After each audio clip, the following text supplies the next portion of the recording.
අයිබෝන් අදත් ඔයාලා ආදරෙන් පිළිගන්නවා අපේ ICT Jude Kathurusingha website YouTube channel එකට. හොඳයි අද අපි කරන්නේ මේ වීඩියෝ එකකින් 2021 පේපර් එකේ A level පේපර් එකේ 4 වෙනි MCQ එක පිළිබඳ විවරණයක්. එහෙනම් වැඩි කතා නොකර අපි යමු අපේ 4 වෙනි MCQ එකට.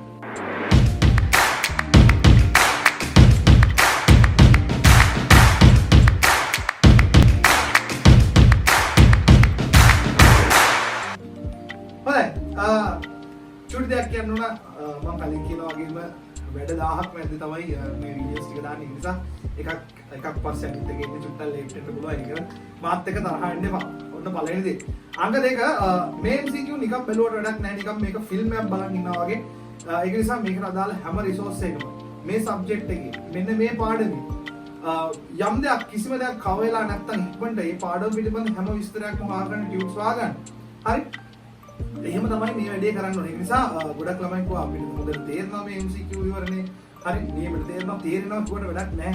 හැම කෙනෙක්ම මේකෙන් ෂෝට් නෝට් එකක් දාගන්න අමතක කරන්න එපා. එතකොට තමයි මේකට අදාළ මේ ප්‍රශ්න වෙන්නේ නැහැනේ. මේ අවුරුද්දේ ලබන අවුරුද්දේ මේකම එන්නේ නැහැ.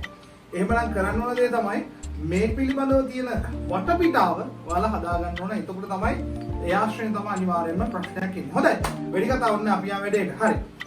හතරවෙනි MCQ එක මේක පොඩ අමුතු MCQ එක ඔපරේටිං සිස්ටම්ස් වලත් මේ ප්‍රෝග්‍රෑම් කවුන්ටර් කියන එකට අපිට හම්බ වෙනවා. ඔන්න ප්‍රෝග්‍රෑම් කවුන්ටර් එක සහ මෙමරි රෙජිස්ටර්ස් සහ එහෙම නැත්නම් ඔන්න ඔය දේවල් ටික චුට්ටක් එකතු කරලා තමයි හදලා තියෙන්නේ. හරි.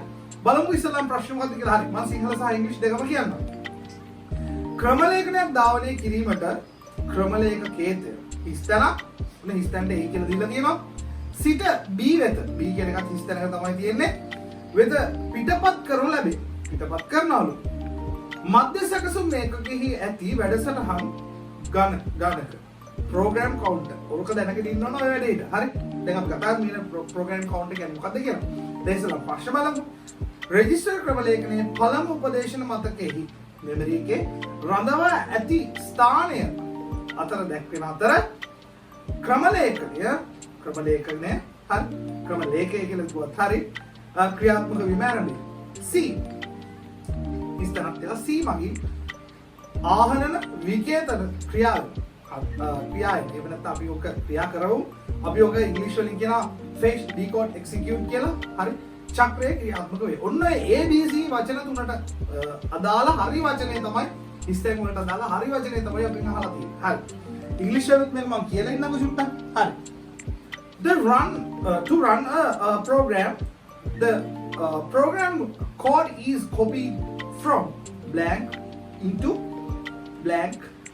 The central processing unit CPU program counter register is set to memory location where the first introduction of the program has saved and execution of program starts.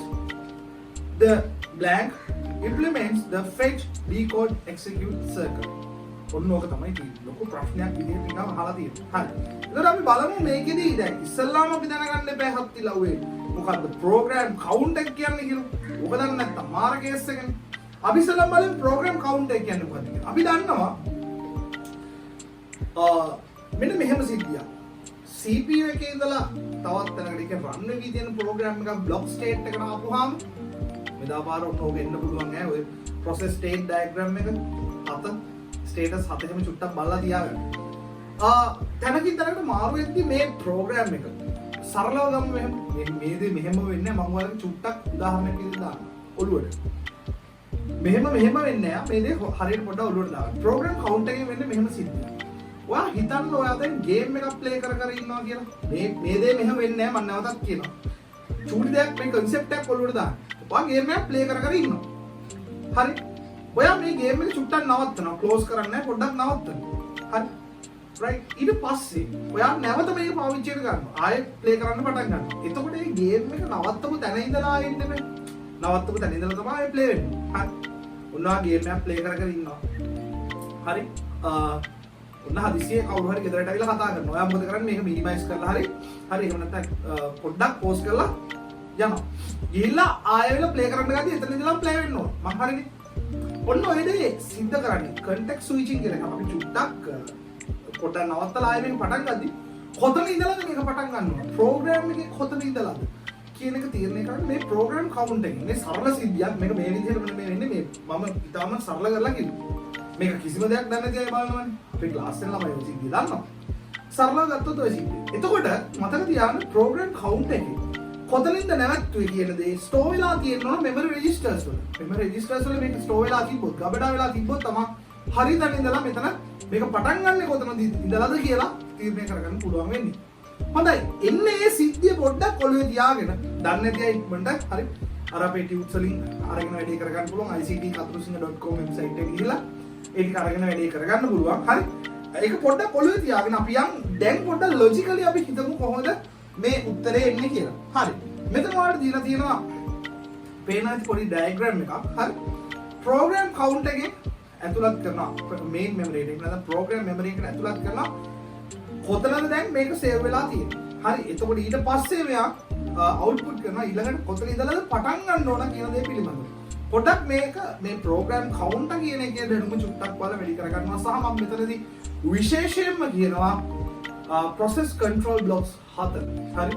new මතකයි තියෙන new එතකොට block new ready execute terminate block suspend block ඔන්න ඔය set එක මතක තියාගන්න සහ ඔයාලට අදාළ අවධිය කියන්නේ RAM එකේ මොනවද කරන්න වෙන්නේ ඔන්න ඔය ටික පොඩ්ඩක් දන්නේ නැති කට්ටිය 7 state diagram එක අනිවාර්යෙන් බලා ගන්න. හරි. කොට මෙන්න මෙතන දැන් ඊළඟ මේ රූපසටහනේ ඔයාලට පේනවා මෙන්න මෙහෙම සිද්ධියක්. අපි ඔන්න වචනයක් දුන්න ඔයාලට දකින්න ඇති CPU එකේ මෙන්න මේක වෙනවා කියලා. මොකක්ද? execute fetch decode කියන circle එක ආරම්භ වෙනවා කියලා. right. ඔන්න ඕකත් පොඩ්ඩක් ඔතනදී දැනුම තියාගන්න ඕනේ. හැමතිස්සෙම මතක තියාගන්න decode කියන එක සිද්ධ වෙන්නේ CPU එක ඇතුළේම. මේ තුනම සිද්ධ වෙන්නේ CPU ඇතුළේ කියලා අපි කියනවා. decode එක අදාළව කරන්නේ කවුද?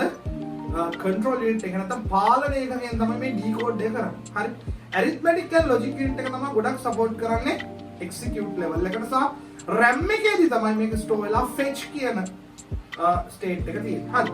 ඔය හැමදේම චුට්ටක් ඔළුවේ තියාගෙන දැන් අපි යමු ආයේ ගානට. හොඳයි. මම ඔයාලට දැන් ඔන්න නැවතත් පෙන්නනවා ගාන. දැන් බලමු කොහොමද මේ ප්‍රෝග්‍රෑම් එක රන් වෙන්නේ කියලා. හොඳයි. ප්‍රෝග්‍රෑම් එක රන් වෙන්න කලින් ගේම් එකක් හෝ සින්දුවක් හෝ මොකක් හරි ප්‍රෝග්‍රෑම් එකක් රන් වෙන්න කලින් ඔයාලා මේක ස්ටෝර් කරලා තියාගන්නේ කොහෙද? හරි, very good. ඔයාලා මේක ස්ටෝර් කරලා තියාගන්නේ secondary storage එකේ. එහෙම නැත්නම් පුතේ අපි කියනවා ද්විතිකාචයනේ. ගේම් එකක් ඉන්ස්ටෝල් කරා. ඒක දැන් තියෙන්නේ කොහෙද? ඉන්ස්ටෝල් කරා නම් ඒක තියෙනවා මේ hard disk එකේ. ද්විතිකාචයනේ hard disk එකේ තමයි මේක තියෙන්නේ. එහෙමනම් අපි දන්නවා අනිවාර්යයෙන්ම ක්‍රමලේඛනය සිට කාගේ සිට කොහෙටද යනවා අනිවාර්යයෙන්ම අපි දන්න දෙයක් තමයි දෙවෙනි secondary storage එක. එහෙනම් ද්විතික මතකයේ ඉඳලා සිට secondary storage එකේ ඉඳලා කොහෙටද යනවා රන් වෙන්න නම් RAM එකට යනවා. මතකයිනේ අර මම කලින් ඇද්ද fetch එකේ කොහෙද තියෙන්නේ? මතකයිනේ RAM එකේ නැත්තම් ප්‍රධාන මතකයේ main memory එකට යනවා. අනිවාර්යයෙන්. ඔන්න එහෙනම් අපිට A ටයි B ටයි උත්තරේ ලැබුණා. මොකද්ද? මොකේ සිටද secondary storage එකේ ඉඳලා primary storage එකට. හරි. ඔයාලා දන්නවා අපි කතා කරා operating system පාඩමෙන් ගිහිල්ලා බලන්න operating system videos ටික තාමත් බැලුවේ නැත්තම් වීඩියෝ කිහිපයක් දාලා තියෙනවා. ඒ වන්දේ අපි කතා කරා කොහොමද computer එක on වෙන්නේ, කොහොමද program එකක් run වෙන්නේ, operating system එක වැඩ කරන්නේ කියන එක. හරි. ඔන්න මේ playlist එක තියෙනවා OS එකේ බලාගන්න. හොඳයි. දැන් ඔන්න secondary storage එක තිබ්බ එක ඔන්න main storage එකට ගියා. එහෙම නැත්තම් main memory එකට ගියා. හරි.